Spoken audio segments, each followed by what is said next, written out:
Oh, we're all good? Yeah. Okay. All right, well, we will open today's council meeting. I understand that we are now recording and live.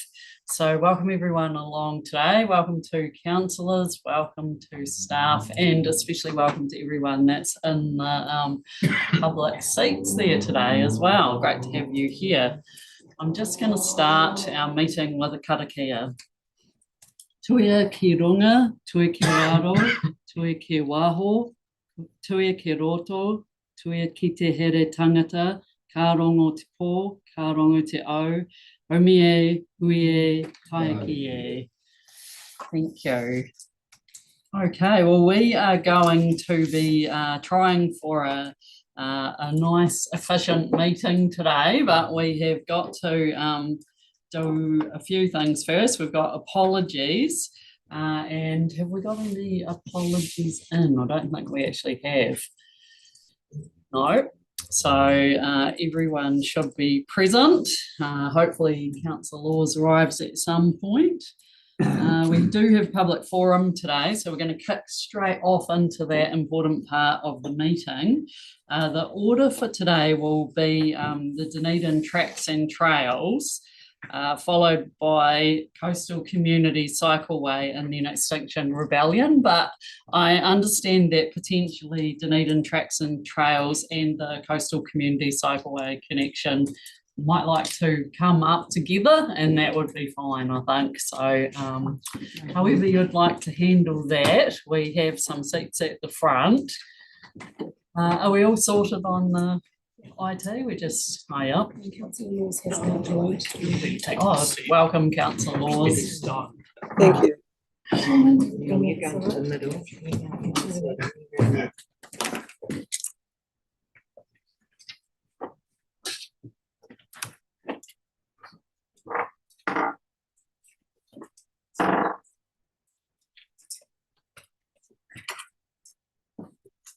So yeah, we'll just get sorted, and then once we're all sorted, we'll have 10 minutes because we've got two groups here with 5 minutes each, and then we'll have some time for questions as well. So however you'd like to divvy up that time amongst yourself, it's totally fine by us.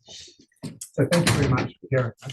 What we will do, we'll rush through ours because of course we've written too much, and then we'll have a wee break. You can ask some questions, and then Emily will take over from the Coastal Community Connections. Also at the table here, we've got Colin Brown, who's with the Tyree Trails Network, and Sarah is our worker actually, who does all the work. I'm the person that looks pretty, basically. So my name is Paul Coffey. I'm the recent chair of this organisation, and thank the previous committee for setting it up, and we'll work through what we've been doing, and I've met some of you in the past different meetings. Okay, so the Otago Regional Council, you have led the way in cycle tourism. From the rail trail, or Otago has, not the Regional Council, sorry, from the rail trail through the networks around Queenstown, cycling down the Clutha or the Gold History, to Alps to Ocean, there are opportunities for a lot of people. You've linked communities and active transport, providing accommodation, employment for a lot of people in our region, basically. And the ORC has been a leader in this. So we can see there's lots of work streams going on in the space, and we believe a holistic approach is required with regard tracks and trails across the region. And we are keen to work across the various parties and across the various work streams to achieve the vision of a regionally connected network. So Dunedin City, like some of the other small towns in the area, have been missing out from this tourism potential and from that active transport potential. We would like to see a link from Mount Cook through Dunedin, right through to Queenstown. Our vision is for people to arrive between the two international airports in the region. That's what we want to see happening overall. So as a trust, we have presented to both the Regional Council and the City Council on numerous occasions. We've held public meetings in partnership with the community groups, and we're working with individual landowners, having discussions there. And we recognise that one central group and a coordinated approach is important, again, if we're going to move this vision forward.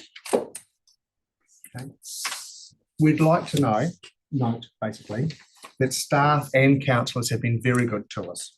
We've harangued you on many occasions, and sometimes it's totally the wrong forum. Councillors and staff have listened, and I've actually moved us on to far more appropriate processes. You've actually even invited us back into your 10-year plan stuff as well, so we thank you for that. We know that Colin has worked extensively with your engineering team with positive results, and that Rachel Elder, who is sitting over there, one of the trustees, she's been in your ears, I'd assume, more than once for most of you. And Emily will speak to the good work that's happening from their trust as well. So we thank you for your ongoing support, and we look forward to working with you on your various projects. We've set up a website as a central focal point and a good tool in communicating with the public and yourselves about where we're at, and we think this is looking great. Particularly interested in the green button there, which people are already utilising, which is really positive. It went live on Friday and we've received a number of donations and offers of sponsorship, which is again wonderful. You will already recognise the links that these tracks will have to through the regional transport plan. Okay. Links out into the wider region. The ORC has led the way in the development of cycleways from the boat harbour in the city to Ravensbourne, the Millennium Track and down the Tyree River, and the Beaumont Track on the way to Central. The ORC put all of those in place, and they're all used, I know, by cyclists. Okay. Through the Three Streams project some years ago, you put in walking access through Lindsay's Creek, the Leith and Kaikoura Stream, providing access to special places and aquatic environments. We ask you to continue this work that you started some 20 years ago. So then we look at each of the projects independently, and we've got the ability to drill down into those. Just addressing the elephant in the room there, Outram to Hindon, we're talking about the trail up the Tyree River, so not rail corridor specific. It would be great to have a connection on to Middlemarch, obviously. But so of those, there's actually 3 feasibility studies already completed. Coastal communities, the Tyree, and you may recall one from the south coast from Cargill's Castle out to Tunnel Beach, which the ORC was part of in about 2015.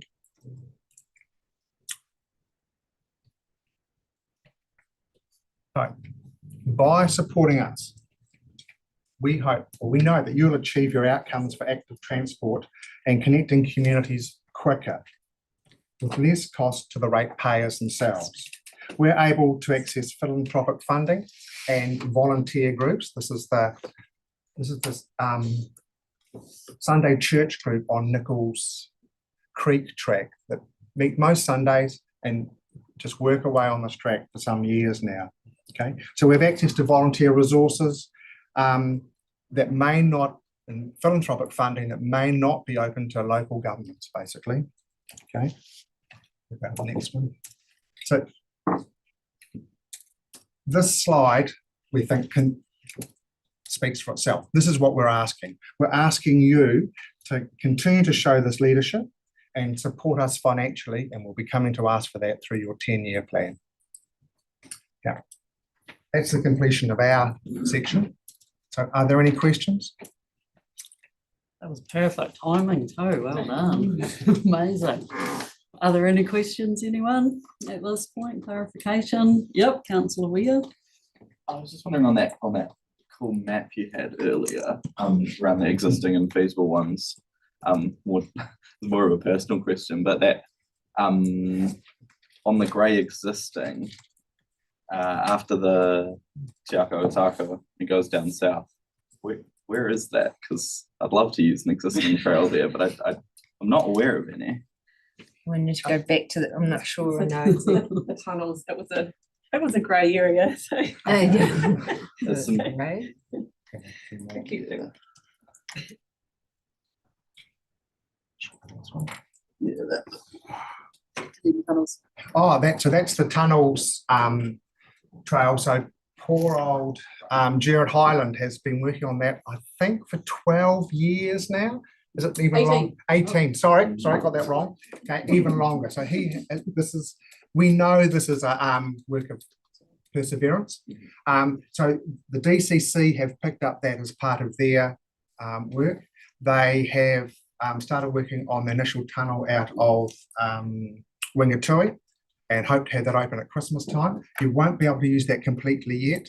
And then they're looking at the Caversham tunnel as well, but there's a whole lot of services and things that go through the Caversham tunnel that will be an issue. And then they're going to follow the Kuiper stream basically and the rail line. So existing work stream rather than. It's just existing. We're not asking you to help us with that. DCC should be doing that. We're maintaining a positive stance with regard to that trail. Becoming Brian, existing. just quickly. Yeah, so what trials there are you responsible for? I mean, there's potential ones. Yes. You talked about work going on with the tunnels out towards Moskill. What projects have you guys delivered? Right. So when we set the trust was set up, the funders said we don't want to be working with a whole lot of different small groups. We want to work with one organisation, and that's our role. So out in the community, you have Emily, who's working extensively on that coastal community cycle connections, and they're progressing that. She'll speak to that in a minute. And Colin, he's working on crossing the Taieri to Waihola via Outram. Okay, and So you're the funding entity. yes, we're the overarching And funding, you've got and, two potential projects here. and we'll Five. also be the one who will hold the long-term leases. So we'll provide the access across the easements across people's land. This trust will sit on. So, those. you know, in that report that the engineers, for the ORC engineers did, they asked about the legal status. That's you guys. Yes, Thank you we'll very be the much. ones to hold that. Yeah, Thank you. Okay, that saves thank- small groups sorry. organising that. Sorry. Sorry to interrupt you. We might move on then to the, just so that we've got enough time. Thank you. Welcome, Emily. Do you want to swap seats? So that you don't feel- Yeah, kia ora koutou. I'm Emily Cooper from Coastal Communities Cycle Connection Group. We are a 535 member strong group with a vision to connect the Dunedin communities of Waikawati, Katatani and Warrington, Waititi with shared use pathways and to connect these communities to the central city. So today I'd like to update councillors on our progress and to ask for support through the Regional Land Transport Plan process. With the feasibility study for the Coastal Community Cycle Connection complete, we are embarking on getting shovel ready. So resource consents, easements and detailed design processes have begun. A public meeting in Waikawati in July was well attended by over 70 people, including landowners, Rachel Brooking MP, DCC Councillor Mandy Mayhem Bullock, RRC Councillor Andrew Noon, Dunedin City Council staff, Green Party candidate Scott Willis, members of the Waikawati Coast Community Board and Suzanne Ellison and Susie Flack of Kāti Huirapa Runaka Ki Puketeraki. It was a great positive vibe and everyone was excited for this project. Otago Regional Council has granted us fees-free resource consent processing for the Waikawati River Rail Bridge clip-on. So we are very grateful for this and would like to acknowledge both the helpfulness of the staff in this process and the value that this grant will bring. It may seem like a small thing, but it really helps to get us to the next step, which is priceless. We have a fee proposal for around $25,000 for the preliminary design of the clip-on, and the focus for that section, which is Waikawati to Katatani, is securing funds for this, and then this consent application will be lodged. The first section to be constructed, though, will be the section from Waititi to the Orokonui Eco Sanctuary. We're already starting to receive funds for this from locals via the website. And next will be Orokonui to Port Chalmers. So we just need to apply for approval from KiwiRail to use the railway corridor above Port Chalmers. And fortunately, West Harbour Community Board has awarded us 1,800 towards the $3,000 cost for that. And we expect local donations to make up the rest. Chairperson Gretchen Robertson has also provided a letter of support for our application to Herenga Anuku for an enhanced access grant, which we are very grateful for. Thank you. However, the main crux of my appearance today is to acknowledge that the DCC has included the Northern Cycleway, that's us, in the transport plan submitted to the 2024 Regional Land Transport Plan in August. So that's for around 31.5 million for a future National Land Transport Plan budget to connect northern coastal communities to each other and to Dunedin with a walking and cycling trail. This is exciting news because it means that we're going to be eligible for government funding down the track, especially if we're shovel ready as we plan to be. So the RLTP, which you know all this, presents the projects that DCC will request Waka Kotahi co-funding for. Waka Kotahi normally co-fund DCC projects and a funding assistance rate of 51 to 90%. But it is important to note that the State Highway 88 Harbour Cycleway to Aramoana, Port Chalmers to Dunedin was funded 100% by Waka Kotahi. And there are sections of ours project which go along State Highway 1, which could also be eligible for that level of funding. The Regional Transport Committee will submit the final RLTP document to Waka Kotahi by April 24 for inclusion in the 2024 National Land Transport Programme. So I urge the RTC staff and councillors to endorse the Coastal Communities Cycle Connection in the Regional Land Transport Plan, paving the way for another link in the region's network of pathways for residents and visitors' enjoyment, providing safe, accessible and low carbon active transport options for all. Dunedin Tracks Network Trust has really taken this project under their wing and are helping with funding applications and advocacy. So I ask that you please support their request for help as well. Step by step, this project will happen and we really appreciate your support to smooth our path to get there. Kia ora. Thank you very much. Thanks for your presentation and for all of your hard work. Any questions? Seems like we are clear. So thanks heaps. Oh, you have got one, Well, Brian? you mentioned that, that figure of 31 million, but have you got any funding for your project other than what you outlined, Port Chalmers? So we are chopping off little bits, little chunks, as we really need to get shovel ready. So most funding bodies will not fund, they won't fund construction until you've got all your ducks in a row, until you've got your easements and your resource consents and all the rest of it. So is shovel ready still a thing? it means that you could be eligible for chunks of money that might come along. You never know what might happen.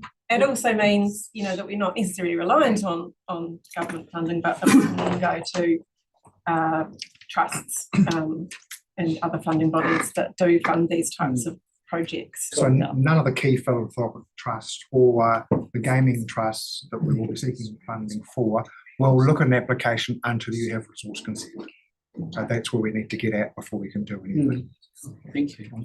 Any section of the road. Okay, well, thank you so much again for coming along in person and taking time out of your day to present to us, and thank you again for all of your hard work as well. Thank you. Thank you. Sorry, is Colin Brown not going to speak? No, we've He had just looks very 20 nice, minutes you know. of public forum so far, and we've got Collins harangued your staff enough. But, Oh, Yeah. any issues with the report? Brian, we need to move on. We're good. Yeah, we just have half an hour for public forum, and we just need to be fair to Pierre as well. Thank you. Thanks. Sorry, it's a funny design, this room. Thank you.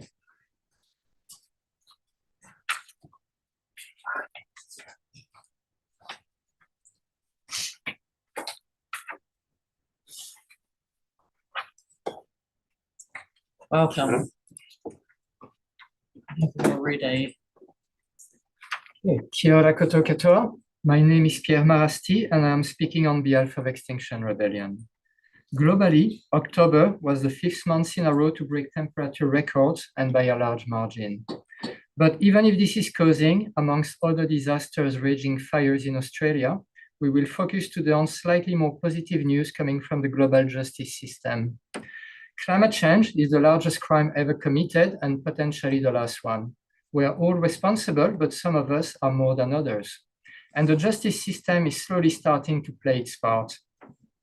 The United Nations recently released Global Climate Litigation Report shows that governments and private sector entities are being increasingly challenged and held to account. As of December 31st, 2022, the non-exhaustive and strictly defined database contains 2,180 such cases. As more of us are being directly affected by climate events, we can expect the number of climate litigations to increase substantially in the coming years. These cases cover a wide range of situations. In Montana, a judge ruled in favor of 16 young plaintiffs that the state's law violated the right to a clean and healthful environment. In Europe, 6 young Portuguese people are suing 32 European countries for their climate inaction. 6 US universities are being sued by the students for their fossil fuel investments, and nearly 24 states and cities in the US have sued large fossil fuel companies seeking compensation for damages. The Dutch Supreme Court forced the government to increase its planned emission reductions, and in Holland again, a court ruled that the petrol company Shell needs to reduce its emissions by 45% by 2030. In Australia, victims of bushfires have successfully sued the government, and here in New Zealand, councils, Waka Kotahi, and the central government have already all been sued in relation to climate change. These lawsuits have all so far been civil lawsuits, but there is an international push toward the crime of ecocide to the Rome Statute. This would enable the world to sue climate criminals at the International Criminal Court in Den Haag alongside war criminals. When fully implemented, people who are most responsible for the collapse of our climate system, beyond being publicly shamed for their actions, will also face actual jail time.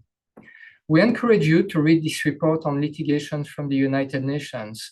First, it is quite striking to see how bluntly the consequences and the responsibilities of the climate crisis are being described in the courts. But also, it will give this council a sense of what has become unacceptable in the midst of the climate collapse. For example, as pointed out by 350 Aotearoa last month, this council still has investments in fossil fuel, even though I've been told that you started changing that. Hopefully you can completely stop it. Court cases are showing us that it isn't acceptable anymore. Lastly, as some governments have started to sue polluters for damage compensation, it is interesting to wonder if that could be a possibility here in Otago. For example, could we make fossil fuel companies or cruise companies pay for the managed retreat from South Dunedin? This is a question worth asking. We hope that you will seriously consider the implications of this growing field of the legal system, as it might be one way to accelerate the transition we also desperately need. Thank you. Thank you, Pierre. Any questions today? Doesn't appear to be any. And once again, thank you for appearing in public forum. As I said, other times it is great to have people appearing and talking to us, especially in person. So thank you. Thank you. It was illuminating. These are all the details. Okay. We can confirm the agenda. I don't think there's any extra or changes to order. Well, normally we don't move and second that with no changes. declarations of interest, and as usual, we're reminded to stand aside from decision making when conflicts arise, and just flag that at the time to me if you'd like to, or now if you can think of any now. None at the moment. Right, confirmation of the minutes, which are there from the 25th of October as a true and accurate record. Somebody care to move that? I'm happy to move, Madam Chair. There's Yeah. just a typo which I'll flick through to Kylie. It's just the name in reference to a public forum Oh, presentation. yes, I noticed that. So there's- It was meant to be changed already. So, yeah, thank you. No problem. I'm happy to move. Thanks. Seconded councillor Weir with that small change. All in favour? Aye. Against? Carried. Thank you. No presentations today. Actions. I don't think there's any that are outstanding at the moment. No, I don't think so. So we don't need to do anything there unless anyone's got anything they've flagged. So we're on to the chairperson and chief executive's reports. Chairperson's report is first, and yeah, really it's just there. You will have read it, and it's just taken as read and noting the report. If there's any questions, happy to answer them. No? Okay, well, we're moving on then with the recommendation to. Second your motion. Yep, Kate's moving and Lloyd is seconding. All in favour? Aye. Against? Carried. Thank you. Now we're on to the chief executive's report, which once again can be taken as read. Are there any questions on that one? All the information is there for you anyway. No. Oh, there is one. Help. Councillor Malcolm. On page 30, under the level of service, where it's all green and everything's going good, we have River's percentage of planned maintenance actions achieved each year. So in 2021, 2022, only 50% of the budgeted works were undertaken on the Kakadu and Kiara rivers. I'm just wondering when that budgeted work will, and so all those rates have been taken and used. I'm wondering when that work is going to be completed. And at this stage, I'm informed that there isn't any work happening in that. And so what is planned and when is it going to happen? We also note that there's a $3 million dam being consented to be built at Clark's Mill, which would have been, is probably unnecessary if the river works have been done. So yeah, I'd really like to know where all that's at, because it says all green, and the condition up there would tell me it's far from green. Yeah, I don't have that level of detail. I probably would have needed that one ahead of time to provide a detailed response, but I can certainly undertake to get back to you on that. Yep, that's good, because then you can get the detail that you're seeking. So that sounds good. Councillor, what? Yeah, I'd just like to, yeah, this has been going on for quite some time, and I actually my locals want some action, and my locals want some answers, and I respectfully ask that happens reasonably quickly, and I'm sure you'll do that, Mr. Saunders. Into that matter is happening, so that is good, and reporting back. Sorry, Councillor Wilson, you're next. Then Councillor Meatham. This may be in a similar vein. It's not, I thought it was a KPI and it obviously isn't, so it isn't in the report, but again, understanding the gravel extraction situation, because we were told in the last public, I think, time, we were told it was possibly going to be finished by June this year. That hasn't happened, and maybe I need to take it to say a different meeting, but it'd be good to understand where that is at. Yeah, it does have some input into like that. I'll add that on to Sorry. for Kevin and Yeah. provide that as well. Thanks. Councillor Meatham and then Scott. Yeah, Richard, just to note that with the land and water management plan, the number of milestones completed is significant, and I think we've had our meeting this morning as well. But I just wanted to note that really good progress is being made on this project, and to acknowledge that. In terms of the statement of financial position, I was just looking at that, and it's another question for Nick probably. It's just the current ratio, which is your current assets measured against your current liabilities, Currently, we've got $90 million of current assets, $111 million of liabilities. I'm just wondering what sort of policy guidelines we have around the current ratio status. So I know you won't be able to answer that now, and it might be a good answer tomorrow. Yeah, I was going to say, we've Okay. got our finance tomorrow where we've got reporting on the results of quarter 1, but Yeah. I'm sure we could bring that question in That would be great. tomorrow. Yeah, And thank Nick you. has heard you, so we'll be well prepared. Good one. Councillor Scott. Yeah, cool. I was going to say something to what Tim has said. Well done, the staff in terms of the LTP, but also the land and water. Never Thank you. Keep it up. That's great. Okay. Recommendation is to note the report as well. You're moving that, Councillor McCall, and seconded Councillor Noon. All in favour? Aye. Against? Carried. Right, we're on to 10.1, which is revised growth scenario for Dunedin housing and business capacity assessment. And I think, Anita, that's you.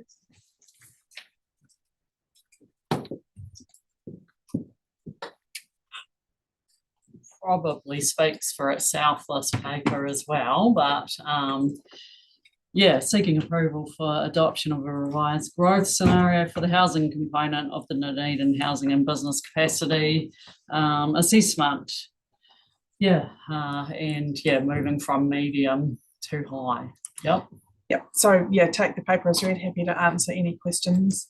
These numbers move around a bit, they will move around again before everyone's panel sees them, I'm sure. I had a discussion with DCC yesterday. This high growth scenario is the pre-COVID medium growth scenario, so we're just lining up with what we thought was going to happen pre-COVID. COVID wasn't quite what we thought it was, so we're just bouncing back. And this is all being built into the FDS that's being drafted now. Okay. Oh, thank you. Yes, we're just noting for the record that Kate and Andrew have pulled themselves back from the table just because they will be on the panel hearing submissions on this. So yeah, for anyone that's online, we're just noting that as well. Okay, so are there any questions? Councillor Scott. Yeah, cool. Yeah, from parts that, I mean, basically what it's saying is that there's a growth in expected migration numbers. And Anita, you're saying it's pre-COVID bouncing back. I mean, is you know, what is the lever that's actually being pulled? Like, are we expecting the immigration to open up or? So this is responding to, so through COVID, Stats New Zealand forecasted a drop in net migration that didn't actually happen as far as we thought. So we haven't gone, there's actually been a small increase in net migration rather than the decrease that was forecast. This just so that using the high growth scenario just enables more plan enabled and ready residential zoning to come online. So between variation 2 and the FDS, there's enough capacity in the system. And so this is just basically formalising the modelling, the inputs for the models that we've used. Yeah, it's just, I find it difficult to believe that their projections, I mean, were they assuming COVID was going to carry on forever or something? I mean, how did they ever come to that? Why should I have confidence now if it seemed they really dropped the ball? No, the numbers just move a lot. They're forecasts, so they move a lot. And the assumption was that COVID would have a bigger impact than what it did on Otago. Okay, thank you. And to be fair, I don't know that anybody knew what COVID was going to look like when COVID hit. So. Yeah. Mm-hmm. Anyone else on questions? Yes, Councillor. Are there any downsides when, you know, not forecasting, but projecting the housing growth, or, you know, planning for capacity to just go above and beyond whatever the current projections say, in terms, so that, you know, if it does get upgraded, you've got a right amount, and then worst case scenario, you've just got more houses than you technically need. Yeah, so some headroom basically. No, and there is a little bit of that already. The challenge is that the more the FDS requires it to be infrastructure ready. So the more you plan for, the more infrastructure you have to put in, and there's a cost associated with that. You may have installed infrastructure where the demand actually doesn't end up being. So that's the risk. But if it's an area where you long-term want to develop anyway, then it's a short-term financial cost versus a longer-term gain. Doesn't appear to be any more questions. So if somebody wanted to move a motion, then we can have some debate if there is any. Yep, Councillor Ware, you're moving the recommendation. Option one. Yep. Oh, one. We're gonna go them Option all. one. Yeah, all the recommendations, but under option one. Okay. Yeah. Yep. Give it a second. Okay, thank you. Any debate then? No? Okay, well, I can pop that then. All in favour? Aye. Against? Carried. And the next paper then is also on future development strategy, but in Queenstown Lakes area, and noting a delay to the program. So yeah, this one's you're presenting this one as well, Anita. Yeah, and the information is there. Are there any, or do you want to introduce anything, No, Anita? again, happy to take it as read and answer any questions. Apologies, Claire was going to be here, but she's been caught up in another meeting and didn't think we'd move through quite so quickly. So. Oh, no, we're well read, so we're just sticking to whether we've actually got questions and then we're into debate. So are there any questions? Yep. Councillor Forbes, then Councillor Callagher. I'm just wondering, Anita, how this data can't be extracted. I mean, isn't it public data? How can that be non-public data wanders off with the consultant? Yes. How do we ensure that doesn't happen again, just by bringing it in-house? That's right. Why would it have been done outside of house? Decisions made before Not we to were do with us. So there's nothing for us to do in this case, is there? Just to accept that. Thank you. So this process informs the LTP of both us and QRDC. Right, so how is our LTP now going to function without that information? Yeah, so the requirement for the FDS is to inform the LTP, and so as you've seen with DCC, we're on track to do that. The difference with Queenstown Lakes is they've already got their first generation future development strategy. It's called their spatial plan, and it's very new. So that is informing decisions we need to make around the LTP. And then as we develop this second generation spatial plan, or our FTS, we'll use it to inform the annual plan and then the LTPs going forward. So there's not a gap in Queenstown because they were ahead of the game in terms of developing what is, for all intents and purposes, the first generation FTS. Right. So when it comes, sorry for subsequent. So when it comes to, in clause 23, we talk about legislative risk. We're not going to get tagged in our audit at the end of the year for not having this done. I imagine that you might potentially, because we haven't hit the time frame, but there isn't a practical gap. Yeah. Council, oh, sorry. Oh, sorry, I should have said this right. And so how do we rate for this project? General rates funded. Just general rates funded. Oh, thank you. Councillor Wilson. I appreciate that Queenstown was ahead to a certain extent with a spatial plan. That doesn't implicate the fact that there's an absolute need for accommodation up there of a certain level, I think. And I suppose, is there anything else or any pleas that we can make to government or for anything else that could be done to fast track a type of accommodation that is desperately needed in Queenstown? So the only thing I would say is there's a Grow Well partnership that's got a number of work streams, and the FDS is just one of those, and it's got representatives from all of the key central government agencies. Councillor Forbes and Noon are on that group, and when they meet next, they can absolutely have that topic on the agenda. Yeah. The question is really for how it almost feels like we're falling over and saying, and by a technical issue, but we actually have to be advocating really strongly that there is some progress somehow, and that's needs some help other than. I don't think this prevents Yeah. any of that progress and the absolute drive for people to get more accommodation. It's, as Anita said, it's unfortunate. There is already a spatial plan and there is growth occurring, and this will catch up very quickly.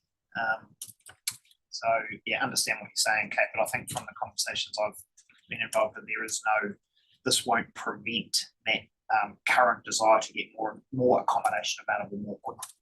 I suppose just doing the recommendation without another line saying we really need to make sure that every party is doing their bit or something, much cleverer words than that. It's quite bland, the resolutions. It doesn't show the absolute urgency. It's a narrow scope paper. Yeah, I understand what you're saying. yeah, and I want to articulate that because it's frustrating to leave it so bland. Okay, Councillor Scott, and questions? Yeah, cool. Will this study, when it occurs, will it take into or determine the number of empty houses in the Queenstown area that are potentially available for accommodation, to fill an accommodation gap? I've got a supplementary question. Actually, not a question I can answer, but Cameron Wood is online from Queenstown Lakes and he's involved in this aspect of it, so he may be able to provide some assistance. If you picked up that question, Cameron? Yes, hopefully you can hear me okay. So just to let you know, I'm Principal Advisor at QLDC and leading the Housing and Business Capacity Assessment here. It's a particular issue that is sort of known to us, and we're trying to find a number of ways to try and pick up that data. We will get some of that coming out of census data when it comes out next year, which will give us a point in time in 2022 when the census came out, or 2023, sorry, when we did it this year. But we're looking at some other options to try and figure out how we can get this on a more regular basis. So that's something that we're very keen to get some more data so that we can actually, when we go to central government, we've actually got some very concrete data around how many houses are being unoccupied on a regular basis and how that's impacting on the housing market wider in Queenstown. Thanks, Cameron. Thanks for answering that and being with us. And sorry, I didn't notice you were there earlier. Councillor Scott, you got further. Yeah, supplementary question. So like, so you're interested in getting that data. Once you've got that data, okay, you've talked about going to central government, but you know, as a local government, are you considering the levers that you could potentially pull? For example, a tax on those that are keeping their houses empty away from utilisation in an extreme environmental situation. Can I, sorry, Cameron, I'm just going to intercept. I think that's probably a question for the Queenstown Lakes governors to answer. I was just about to say that we need to stick to what this paper is actually on as well. I was just trying to get some positive things happening. Yeah. As we've said, it's quite a narrow scope paper, but you've made a point during questions anyway. Okay, we've got Councillor Laws, your hand is up. Yeah, I was just thinking, good luck on trying to deal with other people's property rights. The question I've got, is it Cameron from Queenstown Lakes? Is it Cameron, you're there? Yes. Mate, honestly, what levers can the ORC pull really in this area? What practical contribution can we make to your council to assist?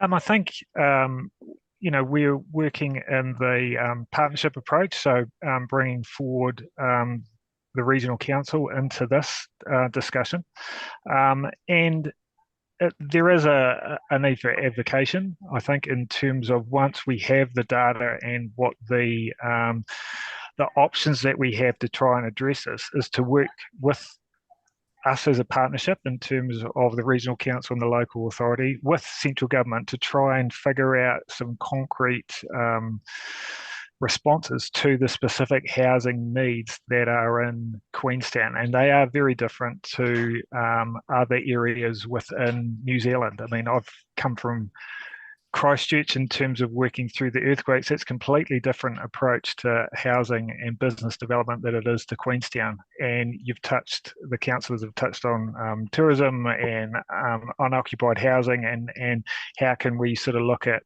approaches to try and address the concrete issues that we have here in Queenstown. So it's about trying to understand where we're at, and then figuring out a plan through the spatial plan and housing action plan and a range of other mechanisms that we can use to advocate strongly to central government on how we can address this. That would be what the ORC can help us out in dealing with this issue. Okay, so what you're saying is that it's really it's your issue. I mean, that's what you're elected, well, your governance team are elected to resolve. You haven't made an awful lot of progress over the last 6 years in getting something even as simple as a bed tax. Unquestioning. Wait on, it is a question, just listen. You haven't made a lot of progress over something as simple as the bed tax, for example. We're on this paper, which is Yeah, wait on, for Pete's sake, can you just let me finish the question? Thank you. on the paper, yeah. Oh, for Pete's sake, do you not understand correlation? So the reality is that you haven't made much progress on bed tax, which is, again, part of the housing issue, to a part, and infrastructure issues there. Wouldn't it be better for you just to go direct, or your mayor and your council go direct to the new government and put what your needs are, and then come to the ORC afterwards and say, well, once you've determined those, what you want us to do? Because it seems to me that this is just a committee that's not going to achieve anything, given that all you're asking for us to do is help you in advocacy further on down the line. Councillor Laws, that's not a question for Cameron to answer. What I will say is we're mandated to work with Queenstown Lakes to develop an FTS, and that's what this paper's about. Yeah, but, well, so in other words, you just got to waste everybody's time, effort and energy and money, are you? Because this process isn't going to work. All right, thank you. It's a legislative responsibility that we share in partnership to do a future development strategy together. Right, we're in questions. Any other questions before we move into the motions and then debate? Oh, sorry. Happy to move. Yep, Kate's happy to move. Someone happy to second. Councillor Forbes. Right, well, that opens it up then. Councillor Wilson, as the mover, did you want to speak? Okay, anyone else want to speak? Councillor Noon. I'll just picking up on the conversation we've just had. I think it's important to note that Queenstown Lakes District Council have an offshoot by way of the Queenstown Community Housing Trust, which essentially, my understanding, receives an amount of land where development occurs, and that land is then used for affordable housing. I think the land actually stays in the ownership of the trust. So there are mechanisms that they're using to develop affordable housing here and now. It's been going on for probably a decade plus. That's just one example. I thought Kate had raised that question. So they are very active in trying to help themselves, and they've certainly lobbied the government hard with regards to, I mean, the bed tax. We know the story behind that, and the idea of us working together it seems to make a hell of a lot of sense if we can, certainly from the ORC's perspective, have a lens across potential hiccups through resource consent processes where there are matters of interest to us, i.e. natural hazards, environmental aspects or environmental aspects just in general. So the things that we have a regulatory responsibility for, at least those can be talked about in a forum that doesn't take developers down a pathway that might mean that those projects never get across the line. So the chance to work together, I think, has a potential better outcome if we weren't working together. Councillor Scott. Oh, sorry, Councillor Laws, actually, you were next. Sorry. Thank you. Listen, we've got a lot of stuff to do at the ORC, and a lot of, but I'm struggling on this one because I can't see any practical intent from this partnership or practical outcome. the Queenstown Lakes District Council know their area better than anybody else. And if they're going to lead and say later on, listen, we think this is a solution. Can I say to Councillor Noon, the Affordable Housing Trust, it's a tiny part of meeting the need. And really this is a national problem rather than a local or a regional problem. And it only will receive a national solution as well. And I think the former Mayor of Queenstown understood that very well, which is why he was making constant entreaties. There's a change of government. There might be a change in policy. There might be a lot more assistance coming out of Wellington to deal with planning and policy issues. But I'm just struggling on this one. This is just meetings for meetings' sake. I can't see anything positive that will come out of it. I'd like to see Queenstown, as they will, I'm sure as they are, make the approaches direct to the incoming government, and then just pull us in at any time they like. But for now, this just seems a bureaucratic make work scheme to me. Okay, Councillor Scott, you were next. Yeah, dare I say it, I actually sympathise with a few of the things that Councillor Laws has actually said. Yeah, I support, as Andrew does to my right, working constructively with the QLDC for the development strategy and getting data. But we do, as we all know, we have a critical situation up in Queenstown. I know from my own family's experience, qualified people going up there and there being no accommodation at all. People sleeping in cars, all this type of carry on. I acknowledge the work of the trust, but there must be, if they've been working for 10 years, there must be a hell of a gap between what they're achieving and what the need actually is. And one of the obvious things, it seems to me, is that even if we keep building houses up there, a significant percentage of them will always remain empty because people are basically getting their trophy homes. And that's an opportunity that if this council wants to do something constructive, I think that we should address face on. Thank you. Okay, so I guess with this paper, what we're looking at is a delay to the future development strategy completion because of a component of it.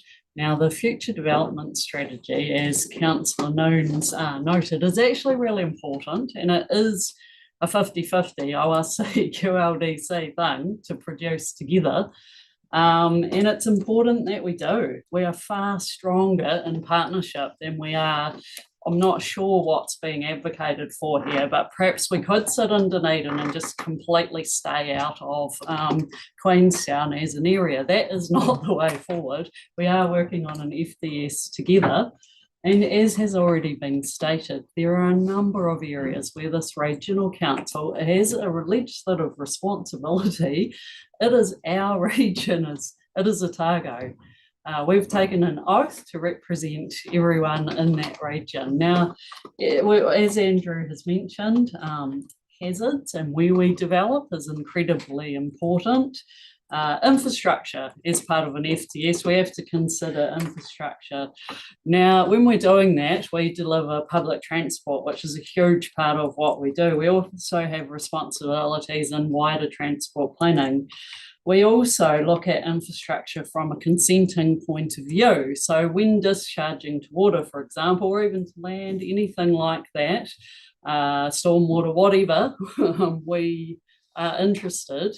More than just interested, we have a legislative responsibility. So we're right in there. We just are. A future development strategy together is what we do. This paper here is simply saying that we haven't got the data that we need to be able to move forward in the best manner that we possibly can with the best data to provide for the big growth that we're now seeing is occurring in Queenstown, bigger than we thought. We knew this was high growth. This is even bigger. How big? Well, we want to be able to responsibly plan for that. And we're already got in place a high growth scenario, as Anita's pointed out.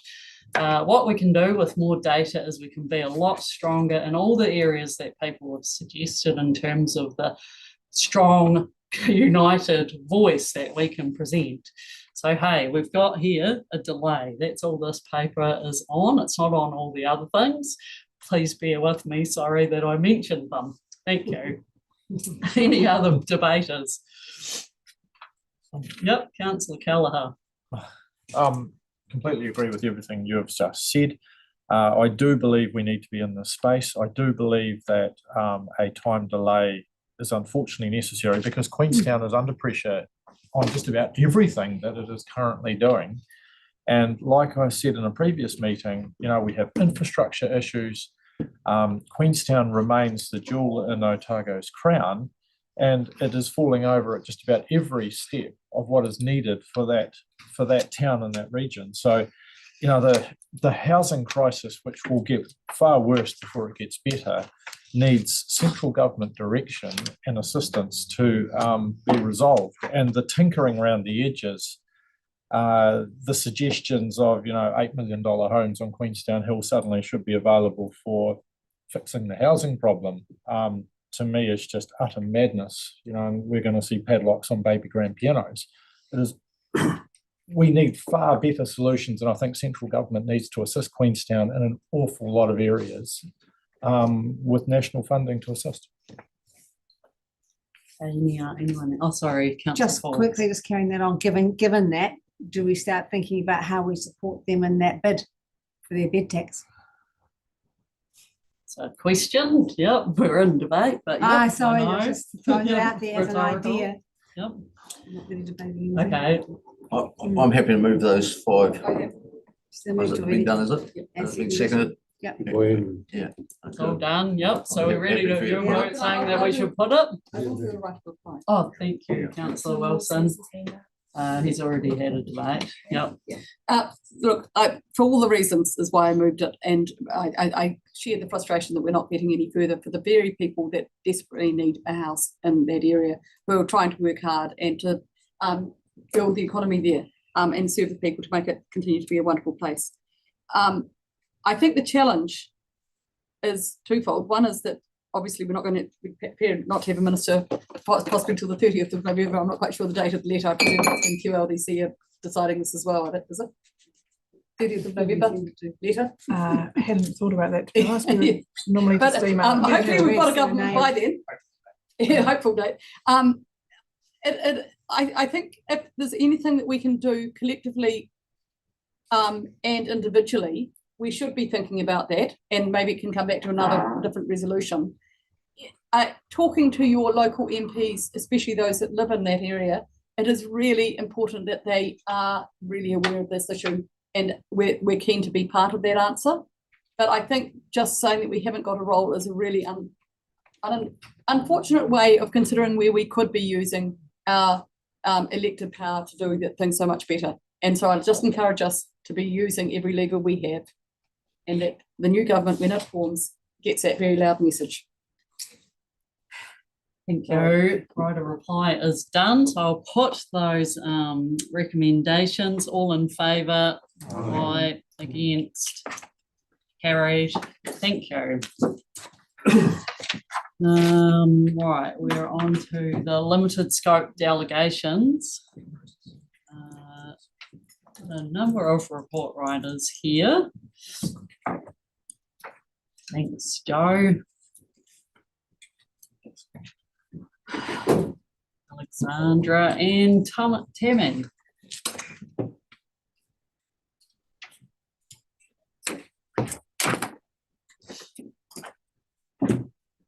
Welcome. We have read through those delegations. There's a lot there. We've read the paper. It's quite a procedural one, but did you want to introduce something? Just a couple of brief comments. So it is a really narrow scope paper just to update our existing delegations to reflect changes to national level legislation, including our new navigation bylaws. And the new delegations proposed are very much in line with our existing level of delegation and just enable us to carry out our regulatory functions across the group. Right, are there any questions? Seems, oh, yep, Councillor Scott. Well, page 47, that first one, when I look at it, part 6, schedule 12, determine the maximum duration for certain freshwater lake consents, determining exemptions from maximum duration. So that's been delegated to the team leader consents and the principal consents planner, as opposed to the director. Yeah, so that is just in line with our current delegation where team leaders, principals and the consent managers sign off on consent decisions, and the duration is part of that. So it's very much a continuation of an existing activity. So what's, I mean, that's been put in front of it. So what's the director's role in that type of process? There is no So role? I don't have any role in signing off individual consent applications, and that's been standard for the GM regulatory across the board. The team's very able to do that activity. Okay, so there'll be specific criteria that they have to meet. As set out in the RMA. Yeah. Oh, thank you very much. No other questions by the looks of it. Sure, Councillor Wilson, you're moving. Councillor Weir, you're seconding. Yeah, you want to speak to it? No. Anyone would like to debate or speak to the delegations? Not seeing any hands. Okay, well, you've seen the recommendations, moved, seconded, so I'll put that all in favour. Aye. Against, carried. Thank you very much, team. Okay, Francisco.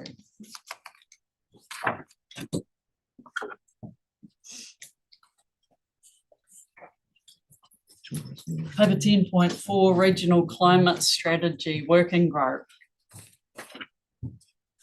So we got the terms of reference here for a proposed regional climate, or for the Regional Climate Strategy Working Group. We read the paper. Francisco, did you want to say anything about this one? No. Just happy to take questions. Okay, well, we will have some questions, I think. Or maybe not. Yes, Councillor Somerville. Thanks. Look, I note in the two options there set out in 13 and 14, and this is about the makeup of the working group. Now, one of the options is the councillors and staff, and one of them is to include further external representation. I guess, do you have any comment on, I mean, the possible disadvantage or the possible advantage of having external representation is you get that external opinion more directly. Do you have any comment on how easy that's going to be without those external representatives on that? How effective being able to get that wider community opinion? I think, and through the chair, I think we've been able to get reasonably robust feedback from our partners even without having direct representation on the council. And I think some of the parties that we're talking to would probably prefer just that we engage with them directly and not through the conduit of having to be in the same room with all the other voices. So I think I'm satisfied that even though there might be some advantages to having external representation on the council, that we are able to adequately engage those voices as we go forward. Okay, no, thanks, good to hear. Sort of a first step. Yeah. Councillor Wilson. Yeah, well, on that, I had understood that you could, in the terms of reference that you're suggesting, is that the group may co-opt technical expertise if needed, and that would cover that anyway. Really delighted to see this. The thing that the background talks about delivering by the 30th of June, but there isn't 2024 to keen as this work to be as soon as possible. I suppose that I didn't get the urgency of time or the need for meetings being as quite as what the time frame was, the group meetings required. I'm just wondering whether we should really have a report back at some stage about the schedule of meetings to get through the process to ensure that it is done by June the 24th, 2024. Does that make sense? I guess you're wanting a time frame, a schedule of meetings for the working group. I think it's helpful for the working group members who are going to, 3 of them are going to be councillors, because we've got a very, very big year. And I think it's really easy for these things to fall back if we don't schedule that in. So yeah, if it could be, I don't want to do it as necessarily something to change today, but I think it'd be really helpful for those members that might be appointed. Yeah. And the team have a project plan, and that can be factored in, and we can certainly prepare that. And I think there are at least 4 members of this council who are really keen to be on this. I mean, it's probably more. Would it make a huge problem if there were 4 councillors as opposed to 3? Because just doing the litmus test around the lunch room, I think there are 4 really good members who really like to be around it. And I'd hate to see them having to toss a coin, but I'm happy for them to defer to democracy. I mean, I suppose to your point, Kate, too, given how busy we are for the first half of next year, having 4, noting that not everyone might be able to be at every meeting would still give us hopefully that 3 councillors at every meeting, and sometimes 4, which would be a good result. So I think that could be accommodated. Yeah.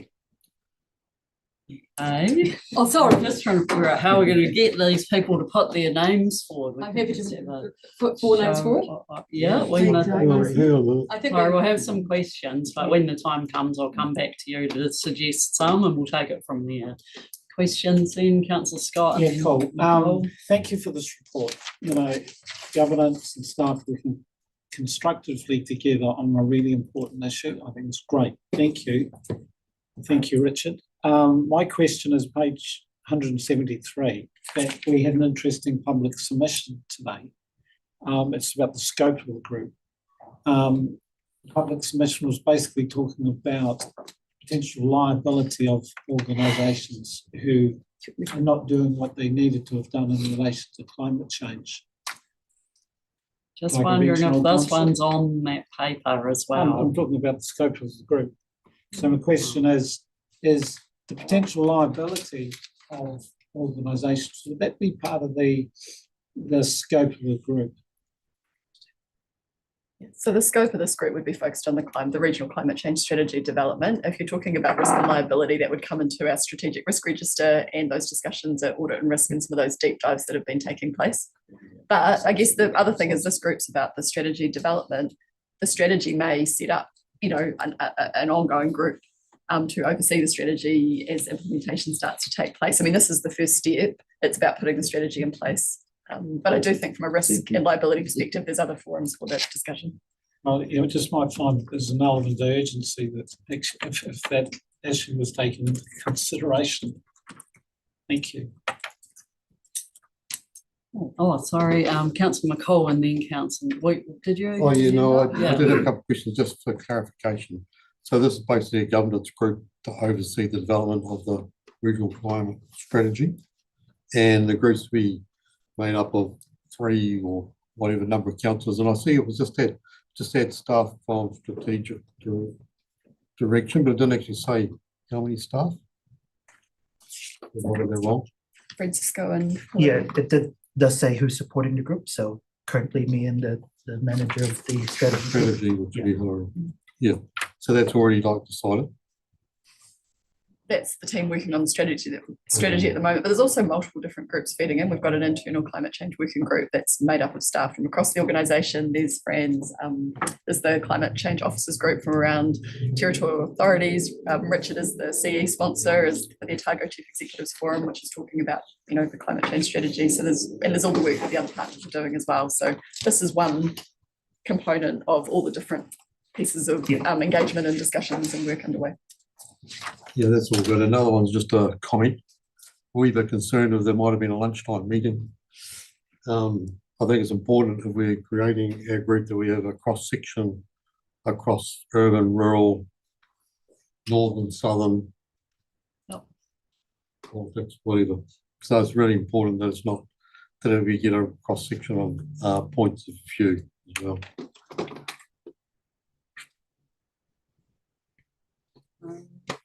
I think principal, sorry, I don't think there was a lunchtime meeting, but I think those principles are really good ones. Sorry, that's answering that question.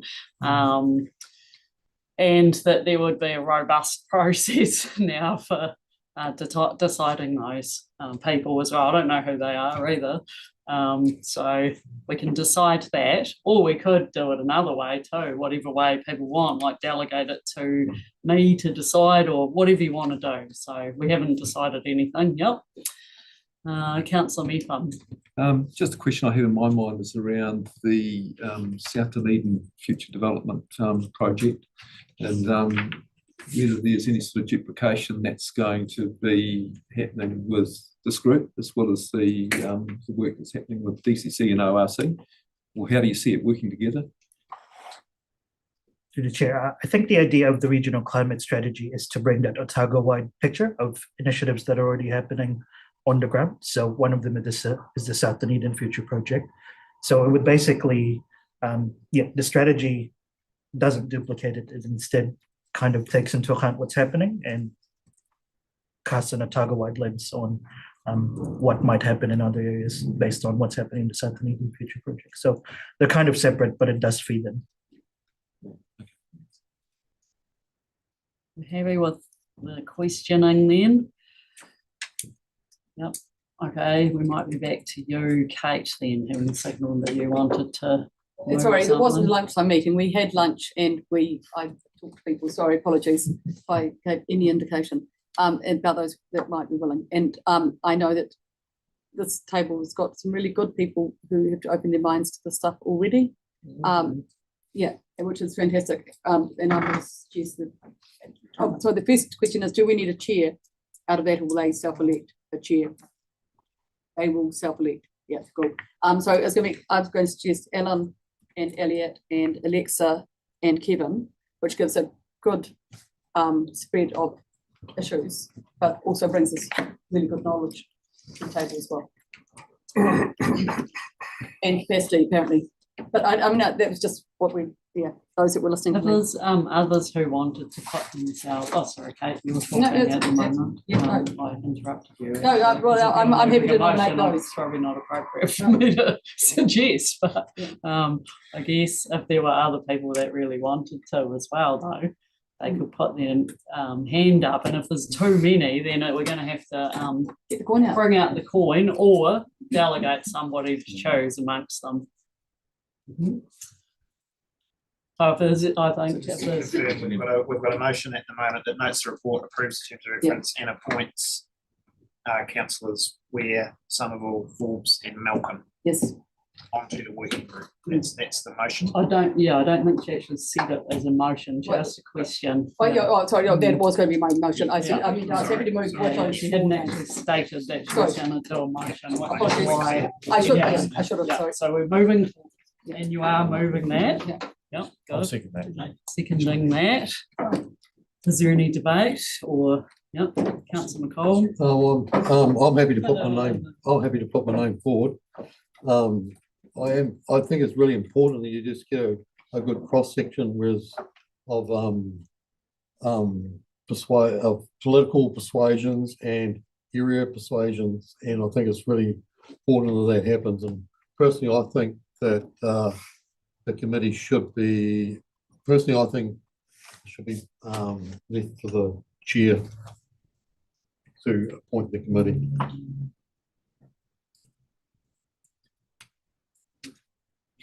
Anyone else want to speak? Councillor Scott?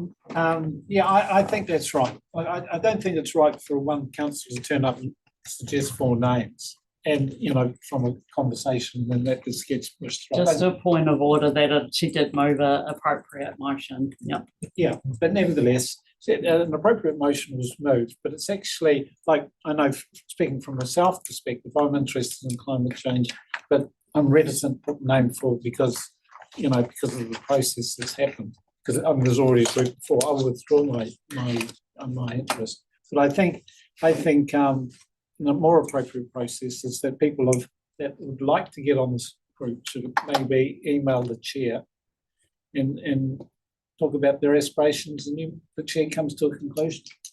That's my view. Thank you. Right. Anyone else wish to speak? We have standing orders, and we do have a motion on the table, so nobody else wants to speak. Did you want to write a reply though? Look, I think this, as I said, there are wonderful people around this table able to do this job. I'm just putting up one motion that we would ask. This report has got 6 months or 7 months if we're lucky, once I get to get done. We need this work done. We needed it done some time ago. Everyone is absolutely busy. I think there's capacity in the ones that we've chosen, and I just want to see it get done. So I'm sorry, I don't want it to delay. I'm sorry if I didn't talk to you at lunchtime. Don't take it personally. It wasn't personal. Am I too late to speak? Yep, unless you're the second, oh, sorry, yes, because we've had a final, yep. So we're gonna need to put it now. So all in favour? Aye. Against? Right. You'd actually have to look at that because there'd be four that can't vote on that, wouldn't there be? Yeah, The that'd be four conflict, yeah. nominated. Sorry, Gretchen. Can vote the others. Sorry, Right, we're gonna sorry, have- sorry. Yeah. Well, they're managing their own conflicts of interest as well. So that's what they're chosen to do. Yeah. So why don't we Right. call for a delegate, Oh, division? interests. I shouldn't say conflicts of interest because they're, yeah. So if we called for a division. We're gonna have to, then- I was about to do that Sorry, because I right. couldn't quite hear how many we had there. So, yep, we're calling for a division. You can do that if you like. Yep.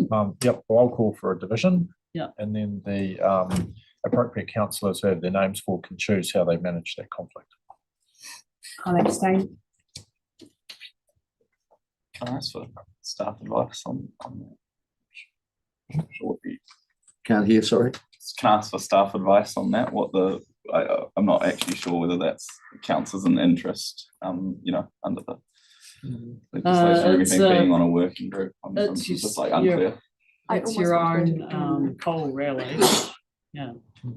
I mean, I'll have to just not. It's not I mean, yeah, it's not a decision-making group as such, but it is, we'll be making recommendations that are brought back to the council table, so it will have some influence, but it really is a personal decision about whether you feel comfortable. Yeah, probably.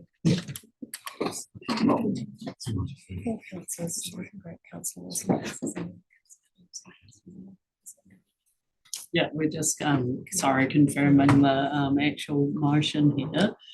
I'm thinking we might just take an adjournment so Kylie can get sorted as well and just make sure we're all on track with recording the division and also the correct motion there, which I think we've pretty much sorted on anyway. So I'm just going to move that we have a very quick adjournment for probably 5 minutes and then we will come back. Somebody want to second that? Yeah, Councillor Forbes, all in favour? Aye.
we're into it. I think we're live, Kylie. So yeah, council meeting is open, and where we were at was we were just confirming what we are voting on, which we're all set. Kylie's got that recorded. And then we're halfway through a vote. Well, not half, quite halfway. So Councillor Forbes has voted, and Kylie's just reading out the names. Councillor Callagher, For. Councillor Laws, Councillor Malcolm, Sorry, I was for. Sorry, Michael. Yeah. Do you want to call Councillor Laws? Councillor Laws, For. thank you. Councillor Malcolm, I'm just sitting back. abstain. Councillor McCall, Against. Councillor Methven, Against. Councillor Noon, Aye. Councillor Scott, Abstain. Councillor Somerville, Abstain. Councillor Weir, For. Councillor Wilson, Yes, for. Councillor Robertson, For. For. 6 for, 2 against, 3 abstained. Nice. Result. Four. Okay, so declare that carried. Thanks, everyone. We are moving on to 10.5 council meeting schedule. Oh, sorry. Thank you very much, Francis. And everyone that was online waiting for us just to get sorted. Appreciate it. And we're, yeah, really looking forward to actually that kicking off as well. It'll be really good to have a regional climate strategy working group. Good one. Okay, so on to 10.5 council meeting schedule. Amanda, you have written this paper and drafted the schedule there for us. And just noting that we have proposed as well 3 council meetings to be held in a location outside of Dunedin, and also to have one in Dunedin, but to treat it the same as we do when we go outside of Dunedin, and ensure that we are meeting with local groups and seeing something relevant on a field day as well. Okay, so anything else, Amanda, that you wanted to raise? No, I don't think so. Happy to take questions. We do have A3 copies if anybody can't read the agenda. Apologies, it came up quite small. Yeah, thanks. And sorry, I'll just clarify as well, Amanda, if people wanted to make changes to dates or anything like that, they can do that as well with this paper. Councillor Wilson. Small minor detail, but our diaries are filling up quickly. Is there any chance that these invites can get into our books after we've okayed them ASAP? Yes, so we've already got February and March put in as provisional holds, but we can put the whole years in once this is adopted. Absolutely brilliant. Thank you very, very much for this. Yeah, it's great to have that now, so we can do some planning. It is filling up really strongly. Councillor Weir. Happy to. Addition of Otago anniversary day into the holidays on the calendar. Yes. Sometimes that is taken at a different time with our staff, I think, at Easter as well, Otago anniversary day. Yeah, apologies, we do. So that's officially. why it's not in there, I think. We take it officially on Tuesday, the Easter Tuesday, but I will pop it in so that it is there recognising it's not just OSC staff. We don't want to miss out on any holidays. Well, my birthday on here as well. Right. If you'd like to send me your birthday, you're welcome to. Okay, no other questions? Oh, Councillor. Can I just make a comment? Councillor McCall. Can I just make a comment? Sure. I think next November looks awesome. Only 3 meetings. I'll just make a comment. This is a provisional meeting, and I can assure you it will be added to. Okay. Sorry, we got movers and seconders recorded. Yep. Anyone want to debate it at all? No. Okay, then I'll put it all in favour. Aye. Against, carried. Thank you very much, Amanda. We are now 10.6 Port Otago Statement of Corporate Intent. This is the paper that we saw last month. Welcome along, Nick, as well. Great to have you here. Recently as well, we had a public workshop just so that we could talk through the port's SCI and see whether or not there was any feedback that we would like to give. The paper essentially laid on the table until today. So we've got the exact same paper back again. But just because it was a public workshop and because some really useful stuff came out of that, I just thought it might be worth summarising some of that now. So I might just do that as an intro to this as well, and then we'll open up to any questions. And I've also circulated some potential motions as well. So yeah, we did meet, and this is just in no particular order, but it was really, really good to see in the port's SCI that there's a focus on both financial and non-financial returns through the SCI. We're a kind of a unique owner, I guess, in the fact that basically the port is owned by the public, so ORC does want to see both. So we like seeing the port delivering on environmental and community wellbeing outcomes. That's important to ORC and to the community. Financial returns are also very important, and the port is delivering really well there as well. As the port is an enabler of economic activity for the region as well. That's broader than just those direct dividends that we receive. There's also a future focus there, so great to see. ORC and the community increasingly do rely on the financial contribution from the port each year. This year's contribution was 15 million, and that is going up to 20 million, which is a significant contribution. We've had some conversation just how much we do value that. So ORC perhaps doesn't do all it can to recognise this and tell the community the story as well as we could. So we could have a think about how we do that better, and there were some suggestions in the workshop around making it more transparent about the rates contribution, essentially, that the port dividend does enable. Even a suggestion of perhaps even as a rebate on invoices or something like that. So this is some of the discussion that we had. This is good background for when you see what our what my proposed motions are. And we do have a relationship that's really strongly built on trust, and we're continuing to build and deepen that relationship. The port are really open and easy to deal with, and we pick up on that from stakeholders as well, that the port works with a lot of positive feedback.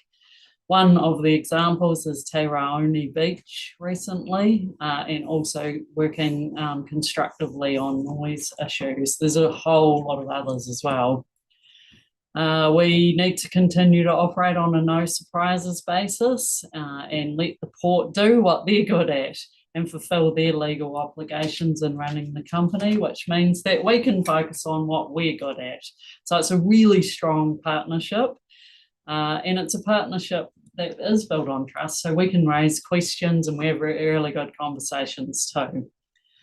The port are doing really well with health and safety, sustainability and climate change ambition, and it's good to see this through the integrated reporting in the Are We There Yet report, which in its name spells out that it is a journey. The port's sustainability agenda is genuine and authentic. Somebody said during our workshop that it's not just a communications or marketing exercise. It's really not, and there are measures in place to ensure that those key themes are delivered. Basically we should be celebrating this success, and we are, and we want to give that feedback. So yeah, we want to be the best owners that we can be. We're incredibly proud of the work the port is doing, and that was some of the conversation that we had. There were some specific other themes. Some of our councillors are really keen to look at social issues and perhaps some what sort of human rights type issues, but that was discussion. There's no decisions made, and yeah, one of the themes that came out. So yeah, there's certainly a chance to ask any questions, and then Kylie, if you want to put up what those motions are as well, that might frame it a wee bit. Are there any questions? Councillor Somerville. Yeah, thank you. And it was good to have the extra time to consider all this carefully. I suppose my question is really, how can we just ensure that next year we have the opportunity to engage much earlier with the port? Because there were many things that it would be great to engage them with. For example, and it's from the integrated report, actually, 3 of their work-ons are reducing our own contributions to climate change, influencing others in the supply chain to do the same, and understanding the impacts of climate change on the port, and to be able to have plenty of time to discuss those before we get into the next integrated report would be good. So how do we achieve that opportunity to do that? Yeah. So good question. So the suggestion is that as part of the motion, you'd be asking staff to develop a process ahead of 30 June next year that enables much more time for those conversations to occur, and for a draft to be received and for comment to be provided within the time that it needs to happen. Picking up on some of the commentary at the workshop where it was considered, or the process as it ran this year didn't allow for that to happen. So that's one of the suggestions, is that we make sure that process is in place and there is plenty of time for those sort of conversations to happen. No, that's great. Thank you. Yeah, and also to have them with all of the councillors. Yeah, not a subgroup. Yep. Councillor Scott. Yeah, cool. I actually missed that date, which you said, because my question is for the next one, yes, just how we integrate any expectations from our long-term plan, and the timing with that, whether that works, and also whether you're able to give us an update on this harbour plan business, where that's at. And whether that's. I'll take the first question is same response that to Alan's question. So getting that process established will allow us. I mean, we'll be talking to Port Otago at a staff level right through the LTP development, and I know the liaison committee, they regularly ask about that process as well, and then the ability to make sure that feeds through. The harbour plan, which is a little bit outside the scope of this, but we have got, we've had a conversation with the Dunedin City Council, and we'll sitting with staff to kick that off at the moment, so we'll report that back separately. It's Port Otago will be involved in that, but it's not their process. Oh, sorry, other questions? Councillor Mepham. Yeah, look, I'd like to support these recommendations or second these motions. I think that the most important thing that we've got in there is the process involved in the statement of intent, forming that for next year. So I'd like to thank the port for writing us out and for the visit we had there a week ago, 2 weeks ago. Brilliant. Okay, I'll just double check there aren't any more questions. No. Okay, well, I'm moving those recommendations up. Oh, sorry, moving them as motions. Yep. And I've got a seconder in Tim. Do I need to read them out, or everyone's okay with what I've got? I can't, I'd like to say something, that's all right, but I can't actually. I think it's a shame that these haven't been circulated prior to the meeting, because I can't read them yet. Oh, Have I they were, discussed? but, yeah. Yeah. Sure. They're on an email. Yeah, today. Yeah. Just, yeah. But that's why I was suggesting that I'm happy to read them out as Yeah, 'cause well. yeah, Yeah, if so I that we can just I take a can't read the moment. bottom two. No, that's fine, no problem at all. Wait a minute. Yep, so the first one was the one that was in there already, which is just receives the report and the attached statement of corporate intent for Port Otago Limited to 30th of June, 2026. No, oh, sorry, they're numbered as two is the first one, but that's okay. Second one is endorses the statement of corporate intent for Port Otago to 30th of June 2026. The third one is notes and supports the port's focus on both financial and non-financial returns within the statement of corporate intent. 4, requests that staff consider a way to better recognise the financial contribution that Port Otago make to the Otago Regional Council on an annual basis.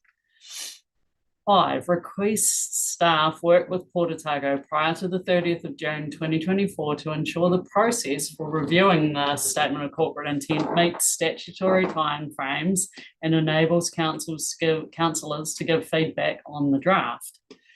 6, requests that the Chief Executive work with the Port Liaison Committee members to develop a terms of reference and report back to Council no later than 30th of June 2024. 7, extends its thanks to the Port Otago Board and staff for their contributions to the wider Otago economy and communities.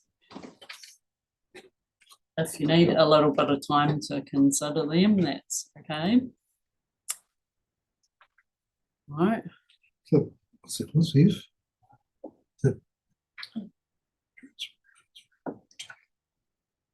So that's if in terms of reference for the Port Liaison Committee. Yeah. Mhm. Yeah, that's just signalling that, sorry, to clarify what that one is about. It's just so that we ensure that the statement of corporate intent is handled, well, is seen by all of the council and they can give some feedback. Yeah. Right, okay, so now we're into debate. Yep.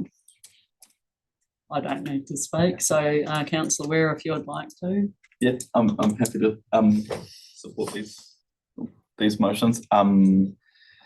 Particularly the one that's looking ahead to next year and you know giving us that time to look at the next statement of corporate intent. It's really good to see the climate strategy and those corporate statements, and I think we're looking forward to working with the board on some of those climate issues, and then also you know hoping we can when we do work on stuff next year together we can look at developing you know a strategy on human rights and other ethical issues in the same way that we've managed to work really constructively on or that they've managed to develop a climate strategy really constructively, and we've been able to work with them on that, which has been great. Right. Thank you. Anyone else want to speak? Yep, Councillor McCollum. Yeah, thank you. I'd just like to say, I'll support all the motions. I would prefer to have had them last night. Yeah. But anyway, I think as a council and as a district Otago, we're in the enviable position of having a port that's a high achieving port. It's a functional port that supports our economy massively.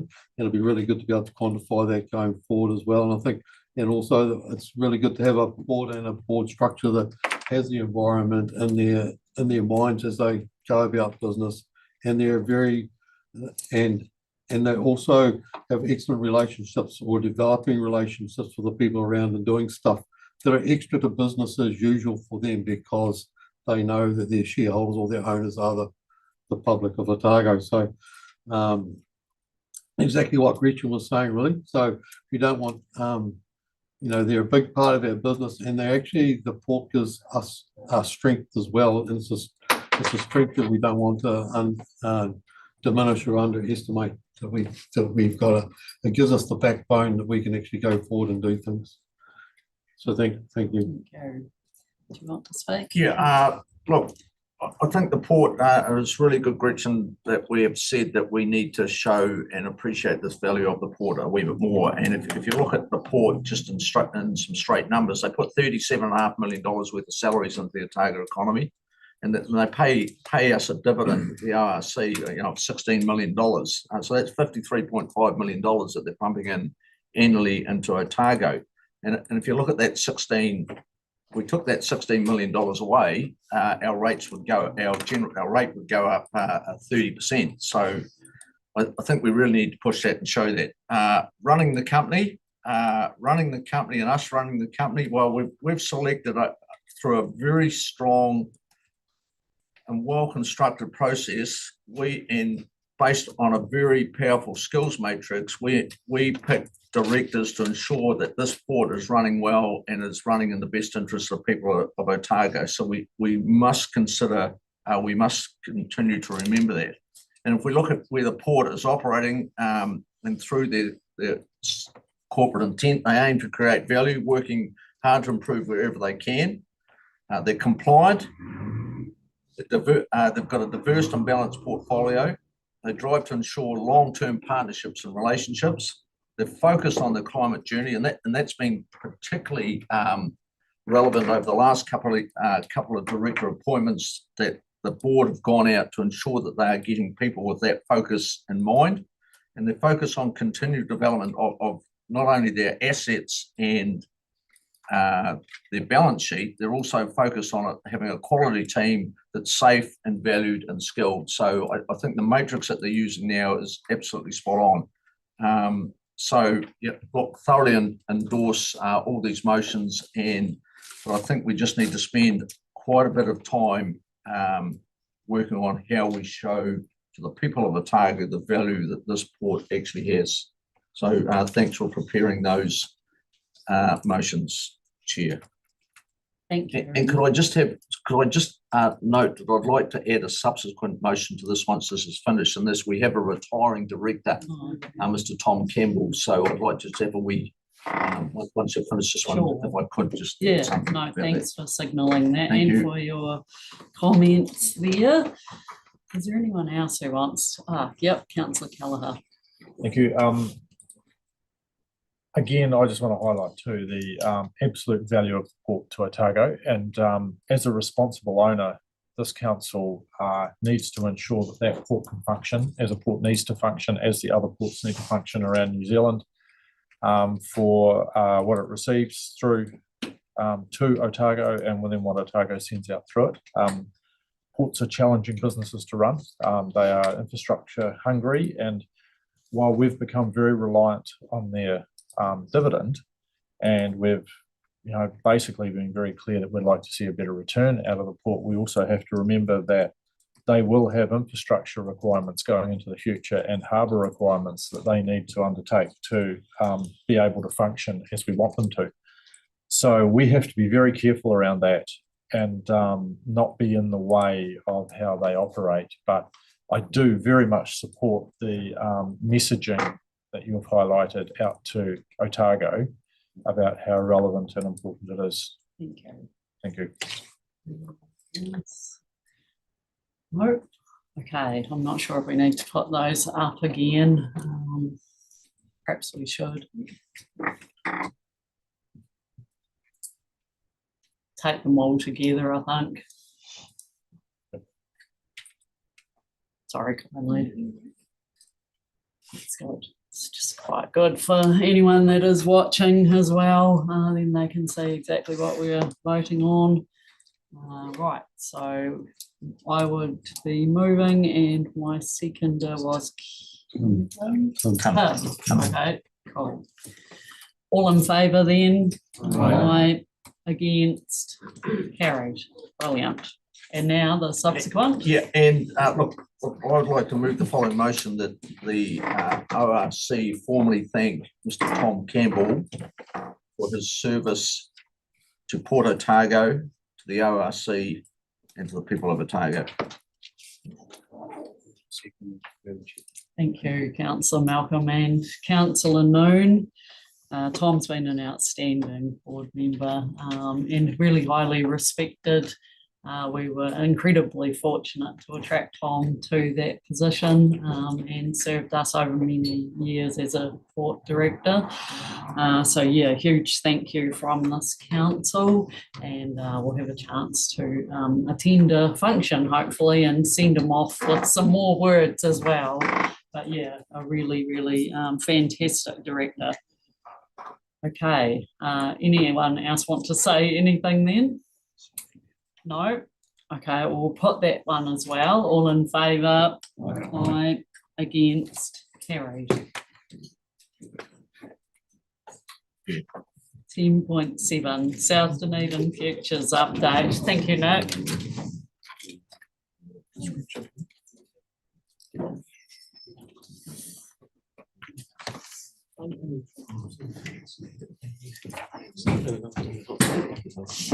Welcome everyone.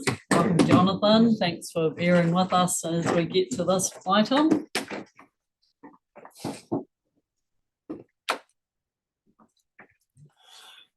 All right, I think we're ready to kick off now. So yeah, we've got the papers there and we've read them. Did you want to introduce as well? Sure, thank you, Chair. A couple of brief comments. So I think further to conversations at the recent council workshops, this year's really been about a foundation year, putting a lot of the building blocks in place for the rest of the program, which is going to scale up and speed up over the coming years. So this piece was all around last year in July, we had an interim strategic intent that was signed off by the councils. We signalled at the time that then the evolving nature of the program and sort of conversations that we're having with a range of stakeholders and partners meant that we were likely to look to tighten that up in future. So this is essentially following up on that sort of 18 months on almost, that we've talked to a lot of people, we've learned a lot more, with the program's moved on, and this is the kind of recalibration of that then kind of sets the course of the program, and this then filters through to all of the other work across kind of risk assessment and comms, and ultimately the assessment of options and kind of how we judge them. So that's what this piece is in terms of that wider mix. Thank you. Any questions? No questions. Okay. Oh, sorry, Councillor Wilson and I'm Councillor happy to Scott. move as long as we label Appendix 1 and Appendix 2 in the paper somewhere, because it doesn't make any sense without them being labelled. So but yeah, I presume they're in the right order, as far as we know, but yeah, I'm happy to move them with it. All right. Okay, that's good. We'll do some more questions. Councillor Scott and Weir. Oh, you're seconding. Yep, thanks. Cool. Hey, thanks for this report. You know, it's quite detailed. It talks about, I have got a question, Madam Chair. Yeah, no, that's okay. It talks about weaving in a more holistic vision, climate adaptation principles, and I think a more positive framework. So that's cool. And thank you for the work that's going on. So that's all good. So I read in the newspaper that the status of Tahina has changed. Is this an appropriate forum to clarify what that means? Do you understand the question? Sorry. Oh, right, sorry. Yeah. The other end of the puddle. Rugby here now. You're not specifically this paper. Once again, it's quite a detailed item. So yeah, you don't have to answer that. You but don't have to answer it, but I can say, so I'm just trying to understand it, and the layperson probably is too, that there's been quite a legal process, and then the paper says, well, it's now open for business. So what does that actually mean from a joint council perspective, because it's such a prime opportunity? Chair, so the paper today deals with the strategy, so the overall approach to the program. Subsequent papers that we hope to bring up in the next couple of weeks, we'll start to look at adaptation options and risk assessment. And that's the type of area where potential solutions and land use change and other things are going to be discussed. So that might be an example of where a Fulbury Park site or similar sites like that could be interrogated. But essentially my understanding from the paper is that that legal process that the sale was involved in has now been concluded, and essentially there's a sort of open sale process in play. So I can't comment on the details of that because I'm not involved in it. If there is a council involvement, it's people other than me that do that work. Okay, not what I wanted to hear, but thank you. Councillor Laws. listen, stop me if this is the wrong question, but at what point do we bring out the Dutch engineers to have a look at the place and offer their solutions? You don't need to. We already have. Jonathan, over to you. The good news, councillor, is that we have had the Dutch engineers dial in, at least from the Netherlands, during a recent community engagement event where we had the Chief Strategy Advisor from the Netherlands Delta Commission call in and talk us through sort of the Netherlands approach there. One of the kind of key findings of that is that they are looking at a lot of the same approaches that we are looking at here. It's quite a dynamic process. It's not just about building infrastructure. There's a whole lot of social processes about land use change, considering managed retreat, and a whole lot of other approaches that all kind of work together in a package. So we, in subsequent papers, as I mentioned earlier, we'll be starting to interrogate some of that, and I can assure you that there will be plenty of that will involve sort of pumps, pipes, and sort of practices that people would readily associate with the Netherlands. And I assume that you're going to come to a plan. This is what we think is the best. This is the way to go forward, and then you'll petition government and everybody else to get involved. How far is that away? So we think the process we're in at the moment will be 2 to 3 years. And essentially, yeah, and that essentially will narrow it down for recommended approaches in particular areas, because we think that it's not going to be a uniform approach across the suburb, and that then starts to filter into land use planning processes, your infrastructure planning and financing, conversations with central government, that sort of thing. Thank you. Any other questions? Right. We've got a mover and a seconder, they're recorded. Yep, good. Mover want to speak to it? And thank you to the staff and the community for helping build this. Again, it's something that we need to be actioning as quickly as possible, and really grateful to see it moving along. So thank you. And can facilitate that being effective, great. Yeah, I'll add my thanks to Kate, and I think through the workshops that we've had, and then also through the public sessions that me and various other councillors have been lucky enough to attend, it's sort of become clear that an important part of that resilience and adaptation work is that ability to step back and look at what's working and what isn't, and adjusting accordingly on the ground. And that sort of seems like all we're doing here, but at a governance level, and making that adaptation to make the program the best it can be. So let's get on with it. Anyone else? I just wanted to say as well that I really, really enjoyed this and the change as well to the approach, which is, a more positive, is how you've called it, framing that's recognising that opportunities can come with change. You've got there that not only making South Dunedin a safer place by reducing climate change impacts and associated risk, but also a better place to live, work and play through sustainable urban development and regeneration. And that reframing's been really well received in the community as well. I think that's really crucial to the way that we move forward in planning for Dunedin's future, really. And I thank you for bringing this back for our consideration. It's a really important point. We don't want to be losing something. We want to be gaining something through the change that we'll make. So thank you. Okay, so we've got a mover and a seconder recommendations there. I'll put it all in favour. Aye, against, carried. Thank you very much, Jonathan. And Anita and Gavin, of course.